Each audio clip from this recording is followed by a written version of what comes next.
Friends ఇప్పుడే అందిన వార్త ఘోర విషాదం 30 మంది కన్నుమూత అంటూ లేటెస్ట్ అప్డేట్ అయితే రావడం జరిగింది అనమాట. సో ఆ వివరాలు ఏంటనేది మన వీడియోలో తెలుసుకుందామండి. వీడియో చివరి వరకు చూడండి, అర్థమవుతుంది. మరోసారి ఛానల్ వస్తే తప్పకుండా సబ్స్క్రైబ్ చేసుకోండి. చూస్తున్నారు కానీ లైక్ చేయడం మర్చిపోతుంది. సో లైక్ చేయండి, వీళ్ళకి అయితే వెళ్ళిపోతుంది. పేదల గుడిసెలపై చెత్త కొండ చర్యలు విరుచుకుపడడంతో 30 మంది అక్కడికక్కడే ప్రాణాలు కోల్పోయారు. ఘటన స్థానికంగా తీవ్ర దిగ్భ్రాంతిని కలిగించింది. కొనక్రీ నగరంలో ఉన్నటువంటి దారియస్ సలం అనేటువంటి ప్రధాన చెత్త డంపింగ్ యార్డ్ వద్ద అర్ధరాత్రి 2 గంటల సమయంలో భారీ వర్షం అయితే స్టార్ట్ అయింది అనమాట.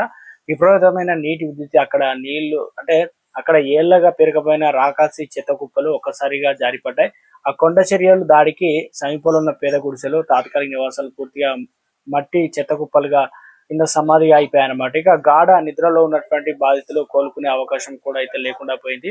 సో ముమ్మరంగా సహాయక చర్యలు. ఇక సమాచారం అందుకున్నటువంటి తక్షణమే మిలిటరీ ఇంజనీరింగ్ విభాగం, రెస్క్యూ బృందాల ఘటనా స్థలానికి చేరుకున్నాయి. మట్టి చెత్త కింద చిక్కుకున్న వారిని వెలికి తీసేందుకు జేసీపీలో ముమ్మర గాలింపు చర్యలు చేపట్టాయి. ఈ ప్రమాదంలో 6గురు తీవ్రంగా గాయపడగా అనేక ఇండ్లు ధ్వంసమయ్యాయన్నమాట.